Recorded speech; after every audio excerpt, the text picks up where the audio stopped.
Hello, BookTube. Well, it's Wednesday, and that once upon a time was New Comic Book Day. Of course, most comic book stores in the country are closed until further notice, and because most of them had no operating budget, who knows how few of them will open back up when they get the all clear.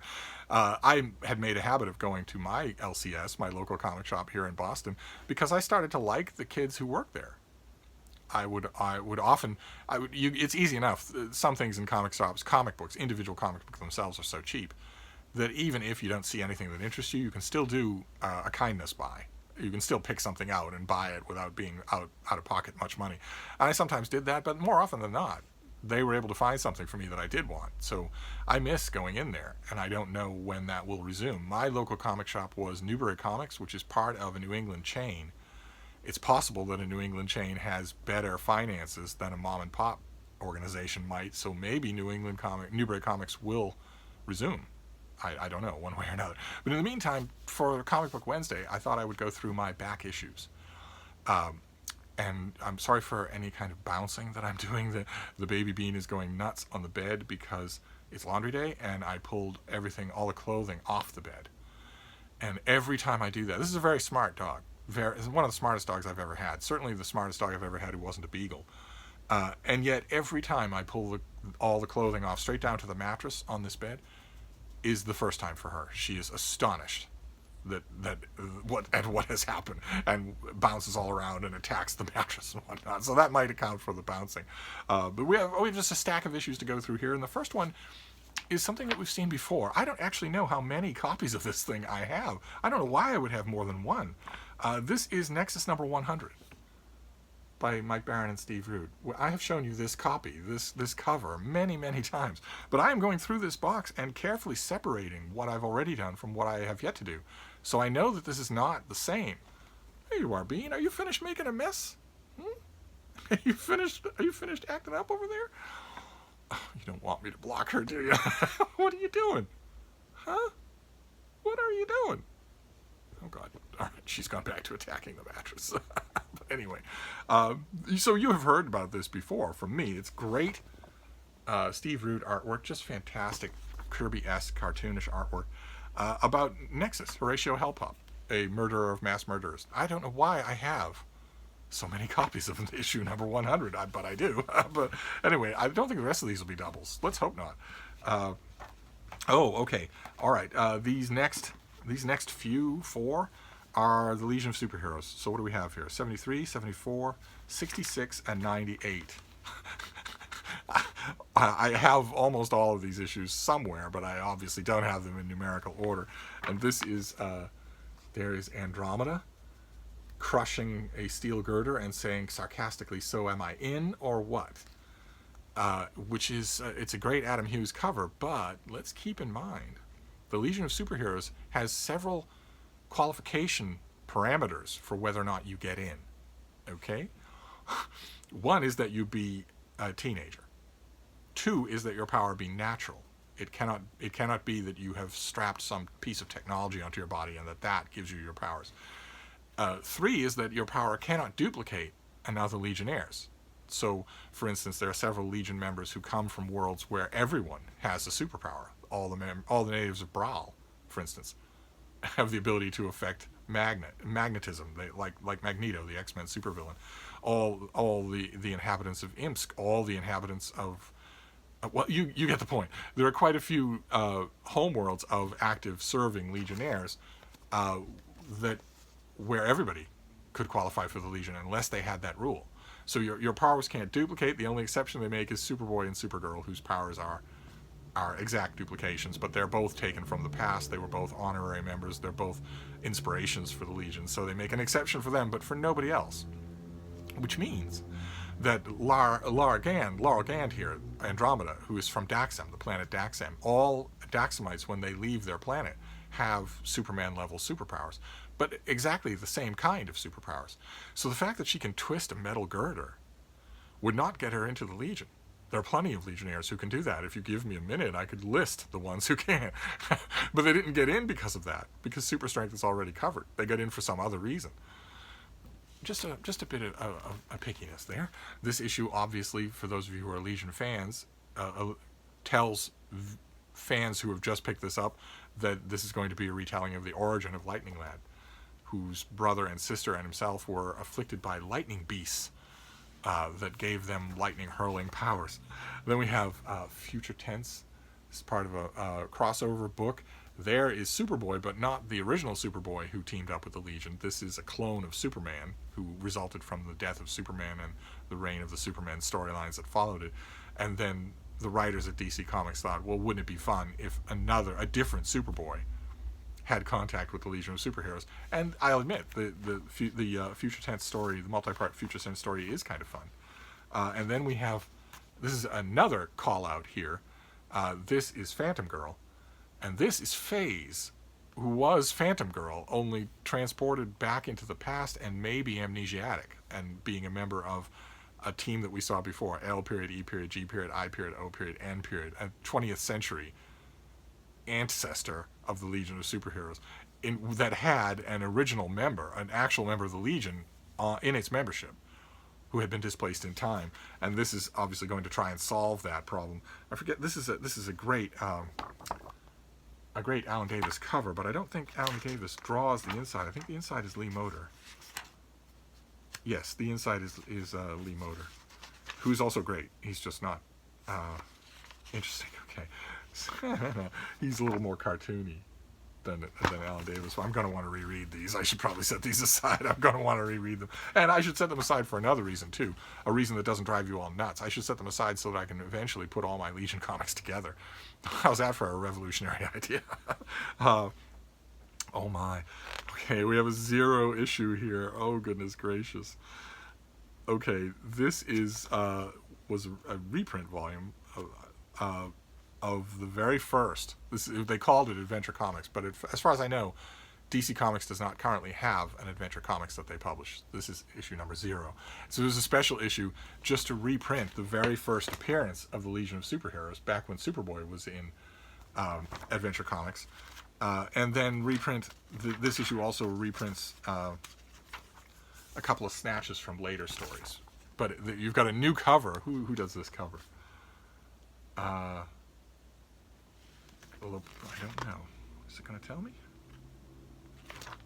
Oh, it's not going to tell me. All right, well, it doesn't matter. This is the famous cover from that Adventure Comics original appearance by the Legion, only updated for the modern day. So you have all this anatomy that no artist in the 1950s would have dreamed of drawing teenage characters like this, where Superboy is practically naked. You can it's everything spray painted on. But the original story where the Legion goes back in time and finds Clark Kent, they find Superboy in Smallville, is that they want him to join the Legion of Superheroes, but he first has to go through tryouts and he fails. He's not good enough for them. And it turns out it's all a joke, but on their part. But originally it looks to Superboy like he's simply not going to cut the mustard to be part of the Legion that was inspired by him. And there you have them voting. They're going to vote. Those are the 3 original Legionnaires: Cosmic Boy, Lightning Lad, and Saturn Girl. There you have that they're going to vote him down. This is a wonderful update of the cover, that's all. That I'm pretty sure is the only reason that I got it. This thing was just $1, so I probably just impulsively grabbed it. Okay, all right. This is... there was a great 2-part comic book in DC called Whatever Happened to the Man of Tomorrow, where the great writer Alan Moore learned that DC was going to revamp Superman's continuity in order to make it simpler, and what Alan Moore thought was that was an act of brigandry, and that it was going to make it not just simpler but dumber. Why revamp all those decades of immense creativity when readers haven't complained? So why do it? But it was going to happen anyway, and Alan Moore knew that. So in Whatever Happened to the Man of Tomorrow, he wrote a story that glories in all the vast history of Superman over the last previous 40 years. And it was widely revered. Whatever Happened to the Man of Tomorrow is an absolutely terrific Superman story. And I think the powers that be at DC wondered, why hasn't there ever been such a thing for Batman? Why isn't there a similar story for Batman? And this is what they did, is a classic case of trying to make lightning strike twice. It won't work. It never works. But they tried to do it, and what they did was Whatever Happened to the Caped Crusader. This is written by Neil Gaiman, and it's art by Andy Kubert. That is a great Alex Ross cover. That is just fantastic. And it is the funeral of Batman and all the different accounts of how he got into that pine box. So very different, far more macabre than whatever happened to the Man of Tomorrow. But it didn't really. It's interesting, but it doesn't have anything like the mythic flavor of whatever happened to the Man of Tomorrow. Maybe because Alan Moore is a better comic book writer than Neil Gaiman. I don't know, one way or another. But it was too good for me not to have. And once again, I knew that if I didn't keep the issue, this would eventually be collected in something that I wouldn't want. It would either be collected with other bits and pieces of this storyline, or it would be collected in the run of Batman that is included here, probably most of which I wouldn't want. So I just kept the individual issue. Okay, this is a perfect example of that. A perfect example. All right, a little more history. Once upon a time, a long time ago, there was a 4-issue miniseries from DC Comics written by Mark Waid and drawn by Alex Ross called Kingdom Come, in which Waid envisions a future world of DC Comics where it's decades later, superheroes are mostly retired from public life, been shamed out or whatnot, and the world is chaotic, and finally an older Superman, a Superman in his 50s, returns to restore order, and he causes the rest of the superheroes to return, and all of the supervillains, and there's a massive war between them. And it's a great story, again, widely regarded as a great DC story arc. It was collected into a book. That book is never not in print. That book has made Mark Waid a very wealthy man. One of the problems with a book like that, I mentioned this before in connection with Days of Future Past and the X-Men, one of the problems when you write a future story for a popular title and it becomes popular is that later writers will try to shape the present plot lines of the book towards that future as if it were set in stone, when it's not, when it's very much not. So endless numbers of writers have shaped the Batman comics towards Dark Knight Returns by Frank Miller, which is a future story that was just a what-if story. Same thing was true with Kingdom Come. It is just a what-if story. It is one future among many. It does not have to happen. You do not have to bring any of the characters from that story back in time and put them in Superman's comic. But this author, Jeff Johns, did. And so for a long run in the Justice Society of America, DC Comics' first superhero team, the very first superhero team, the Justice Society of America, not the Justice League, but an older team. In a long run of a story in Justice Society of America, Jeff Johns adds to the storyline the 50-something Superman from Kingdom Come, and some of the villains, and a lot of the presaging a lot of the plot developments. And there he is, drawn by Alex Ross for the cover. And that was enough for me to make me get this issue. Just to see Alex Ross draw this character again was enough. I also liked the way Jeff Johns portrayed the character in this story arc. And I thought, okay, well, I'll follow this story arc even though I don't like that gimmick. I don't like when writers are lazy enough to vamp off the work of other writers and just have a plot line in which that future story that was really popular with all the fans, well, we're going to start and hint towards it. The future's unwritten. What-if stories aren't.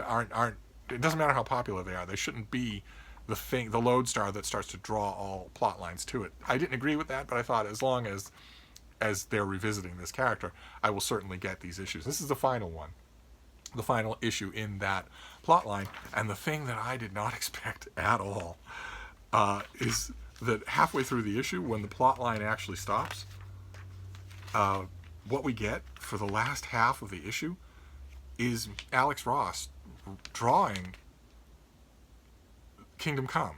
Not reprinted issues, but just drawing it over again in little bits and pieces. See, so you get Terry Eaglesham for some of it, but you also get Alex Ross. These are meditations on Kingdom Come. These are panels that are very similar to Kingdom Come, or specifically taken from it in this case. They're just taken from Kingdom Come.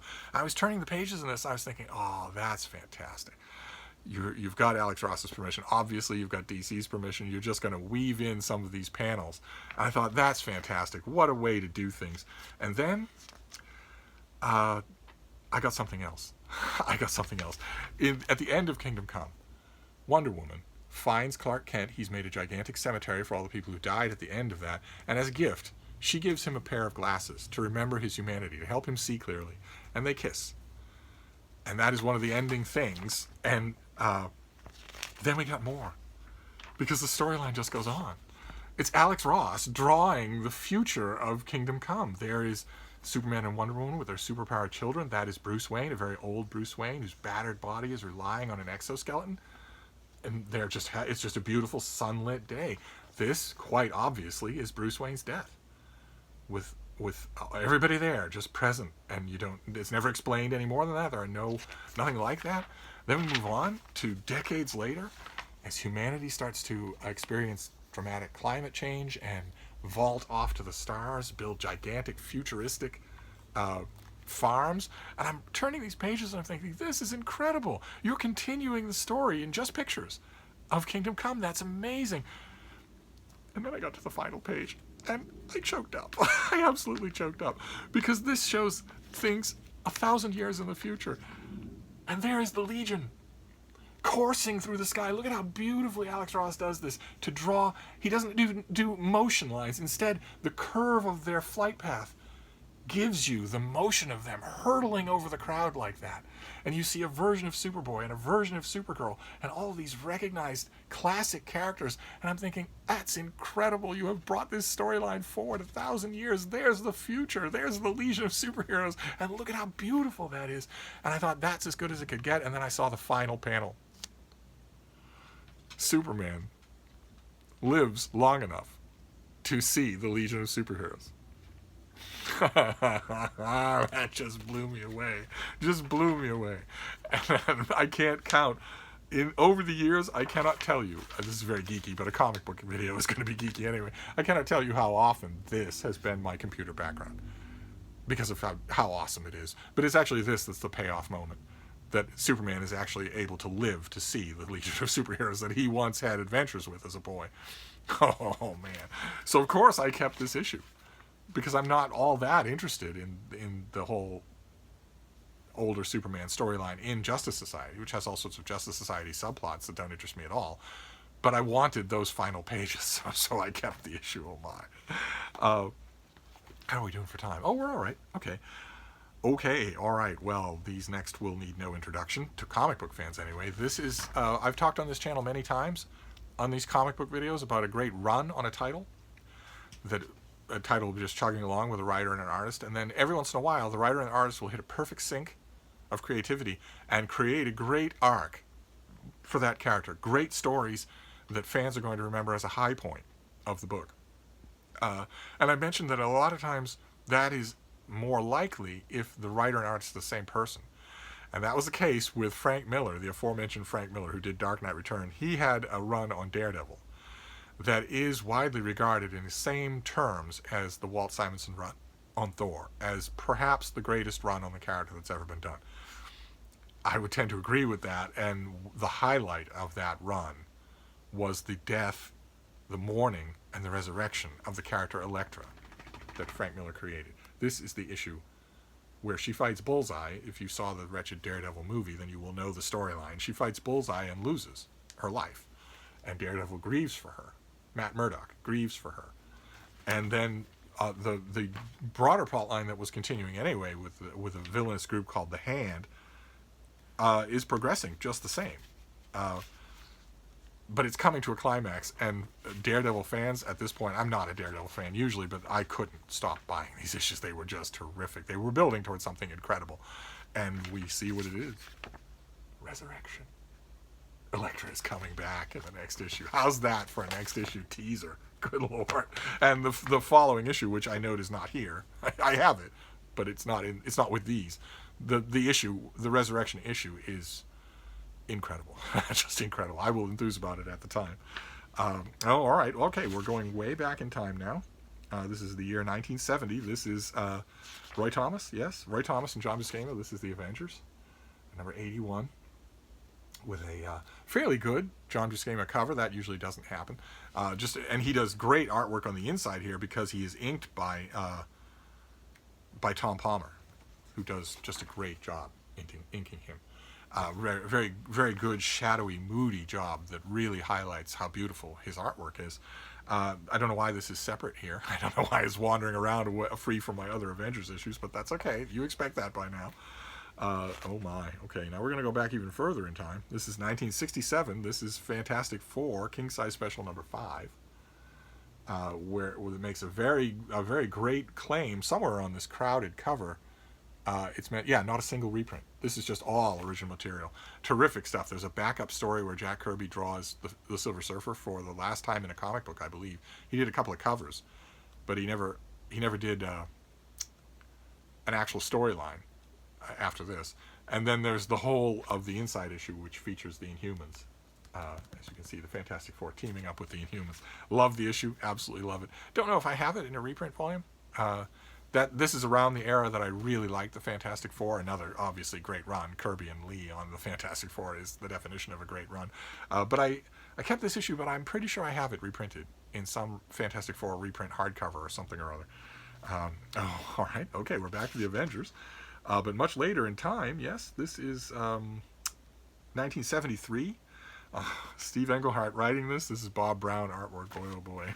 Okay. This is Avengers number 113.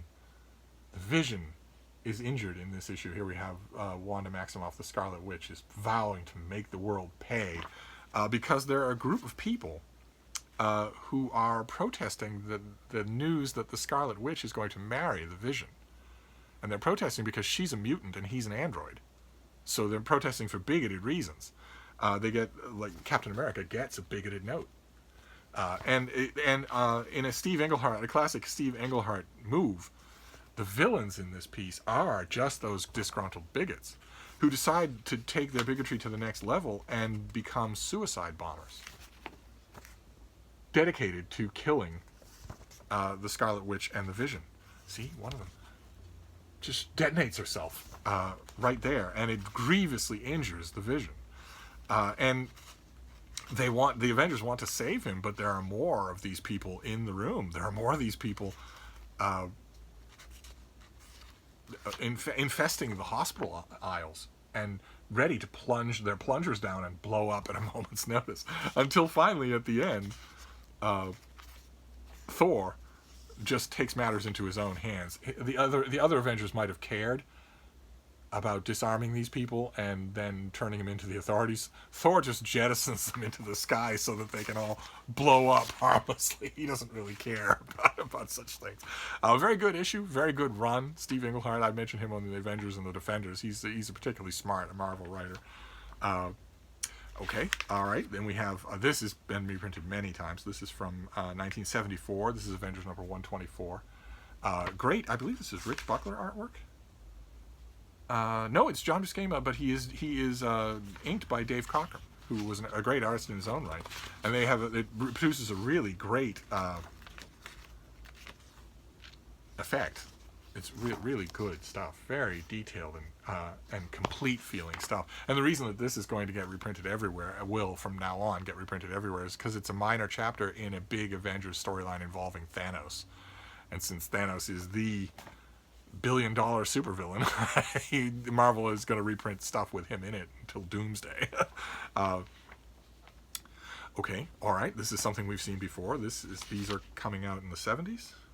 Yes, 1975. This is Roy Thomas, the writer, pitched to DC Comics or to Marvel Comics the idea of setting a superhero team in the 1940s during World War II, starring Captain America and the Submariner and the original Human Torch, and calling it the Invaders. And I had most of these issues. They were so good. This is Invaders number 2 with a fantastic John Romita Sr. cover.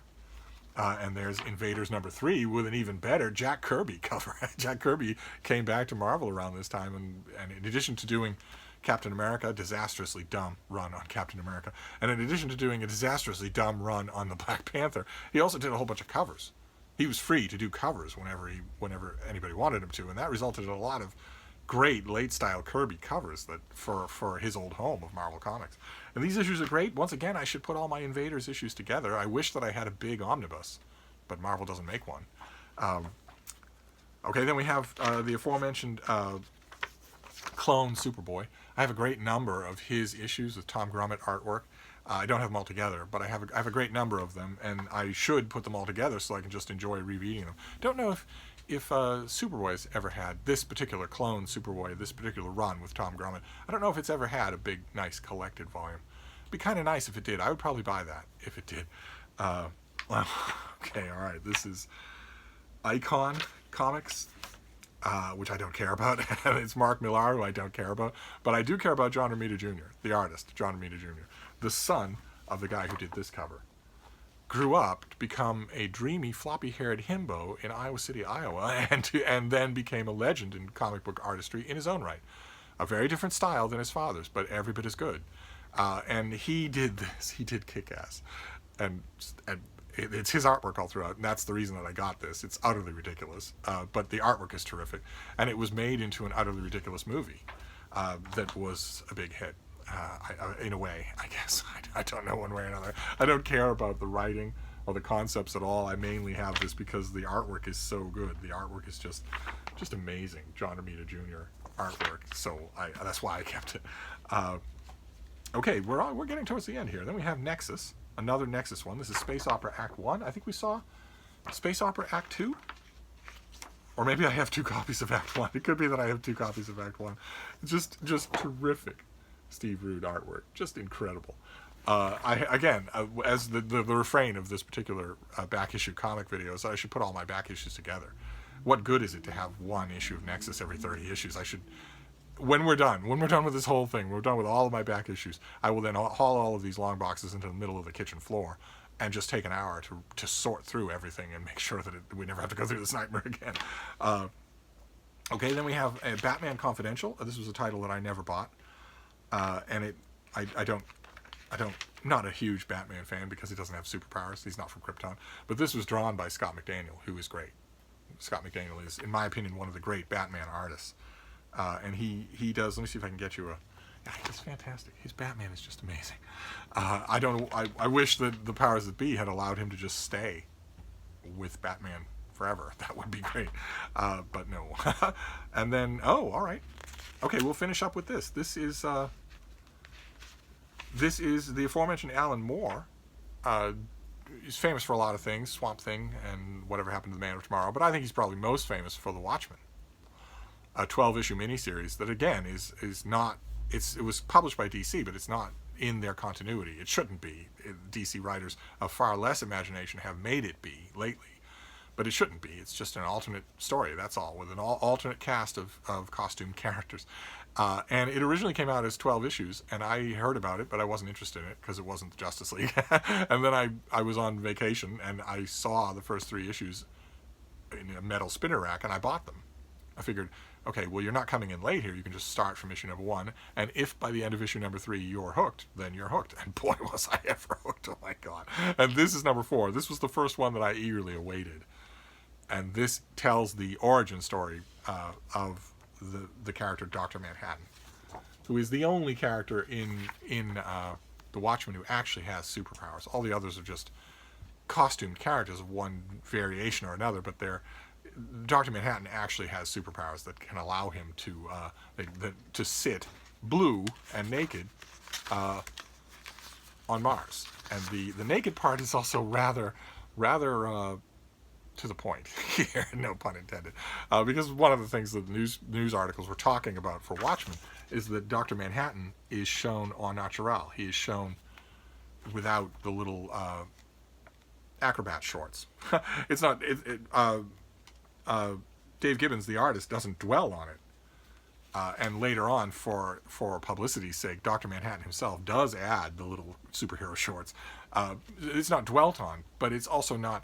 Alan Moore was not going to write an origin story of this character who transcends humanity and have him wear clothes unless he's asked to. And that had some censors just up in arms about this thing originally. Turned out that was the least subversive thing about The Watchmen, but I still have all these original issues, even though I have probably 2 or 3 different trade paperback reprints of the whole. So that's rather odd. Again, these should all be together. Oh, the Bean wants to be on camera, but I have been told don't have Frida in the comic book videos because a lot of you don't want to watch comic book videos, but you don't want to miss Frida out, and baby, you're not going to be on camera. I'm denying my little Shirley Temple her moment, but she's been on some videos today. So that is your comic book video for today. Those are your back issues. I'm going to do another comic book video on Friday. But I'll clearly mark these things so that those of you who aren't interested in comics don't have to waste the time watching them. So I'm going to wrap this up for now, but I'll be back. Thank you, BookTube.